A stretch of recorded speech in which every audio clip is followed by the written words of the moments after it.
Karen Shakir, and she's given us some information relative to the psychological impact of slavery on African Americans. And she has already talked about its impact upon females as well as upon men. And now we would like to have you to say something about some of the issues that face our young people today, because I think that if there is a problem in terms of trying to deal with the family and et cetera, I think it has to start at least with them. Absolutely. Very good. Let's talk about that. Absolutely. Our children in the educational system now are failing. They're not even reading sufficiently at the 3rd grade, and no one's catching this. They're being just promoted on and given a diploma, and when they reach college, they can't even get in because the ACT scores are so low that they cannot be admitted. And to me, it's an injustice because someone has to catch this at the age of 7 and 6. And a lot of it the problem is at home as well. As parents, we have to get engaged with our children's reading and engaged in their lives at school. We can't no longer leave it up to the teachers. A lot of our children today feel like that I know they feel like we have left them because they're swimming in this world that's moving so fast and they can't keep up. In the public schools, and especially in Nashville, there's a level that's called a resource level that a lot of African American men are put into. And they're put in this category because they cannot learn in a traditional way. Their reading is not proficient. They cannot sit still in a chair long enough. So they attach labels like ADHD on our children, and then they put them on drugs, and then they put them in a category where they get more funding to have these children in resource classes the particular school does. And we as parents just sit back and let this happen to our children. We don't look in long-term effect of the education that our children have. We're not concerned with the teenage pregnancy. It shocked me to find out that 50% of African-American female teenagers will have 1 child by the time they get 20. That's a huge number. That's a real number. Yes. And so we're talking about essentially babies having babies. And then, of course, we know we have the male problem. The father's not there. And I would like to see, as a remedy for this, a long time ago during the Civil Rights era, and any time we really had to dig deep and get help, we searched for that help through our religious organizations, whether it be the mosque, whether it be the masjid, whether it be the church. And these centers of our social community have to stand up. They have to make this happen. And how do they make it happen? They bring in programs to design the women how to be chaste and how to take pride in themselves as African American women. And they bring the program to the men children to raise them and have the men engage with men. Because we do have very good men in our community. It's just so far and few between. It's unheard of now to find a black man who hasn't been in prison or who hasn't been in jail. Our juvenile system has almost tripled in the last decade with African American children.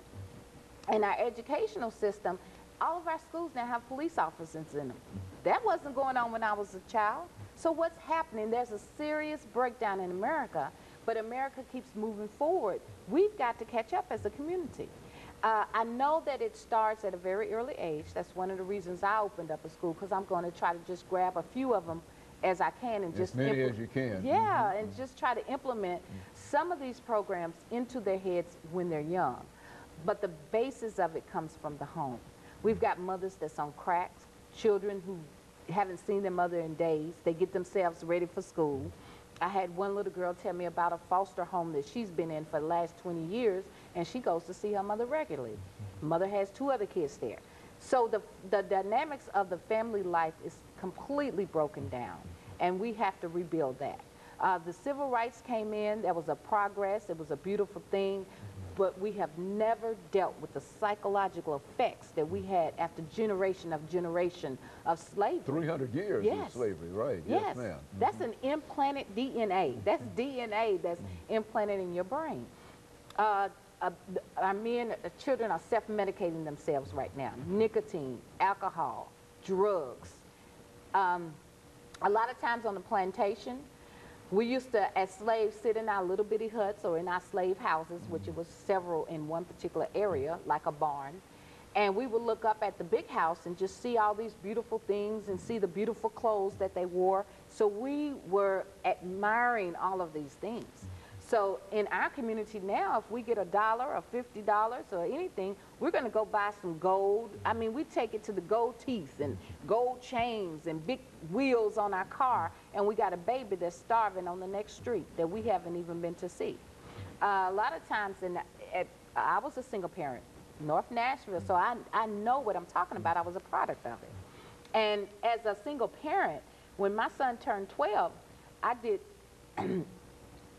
we had our own place. I took everything, turned my rent in, didn't pay rent, left, and moved in with my father purposely so that my son would have a male influence in his life, because I knew it was either that or the streets. And my father was a wonderful man. He's always been in my life, and he's always been the perfect dad for me. And now they're coming out with statistics that's showing that female women who have a relationship with their father, it's a mystical bind. It allows them to really look for a different type of man. They don't get caught up in abusive relationships as much. They don't become addicts. So this is very important, that the man plays his role in our family.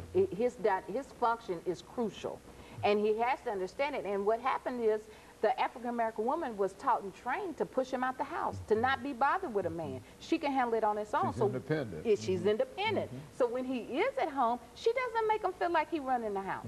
She doesn't make him feel like he's in charge. She doesn't allow that chest to be stuck out because she's too busy trying to control him.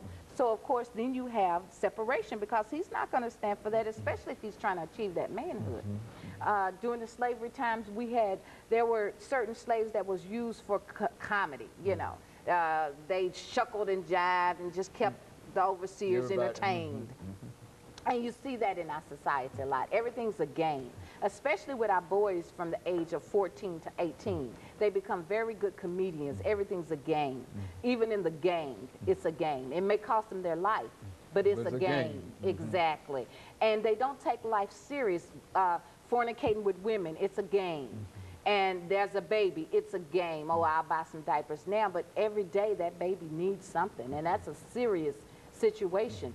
Naeem Akbar, who I read a lot from, he's delivered 2 wonderful books in terms of the psychological effects of slavery, and he has one really good one out called Visions for Black Men. And I encourage every black man to make sure they read that book. Vision for Black Men. Visions for Black Men, because it lets them know that there are 3 stages to becoming a man. And if you're caught in this one particular stage, this is what happens. This is why you can't get above that particular element in your life. So it's some wonderful information out there, but it's time for us to act. We've been sitting in our masjids and our churches and getting all this knowledge for years and years. It's time for some action now.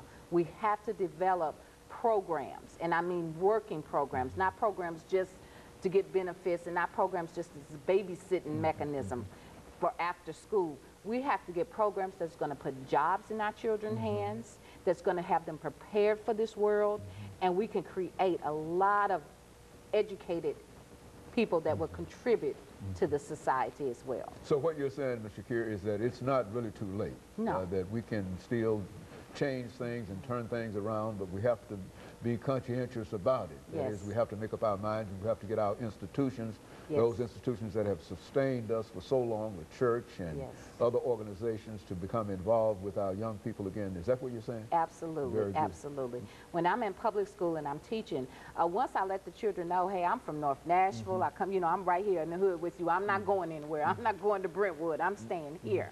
And they just get so relaxed, and we actually have a very good relationship, and they open up and talk to me a lot about what's happening. Very good. And of course, let me thank you, Ms. Shakir, for bringing that excellent information to us. And let me encourage our audience to tune in again next week for another informative edition of Comments. Thank you, and good morning.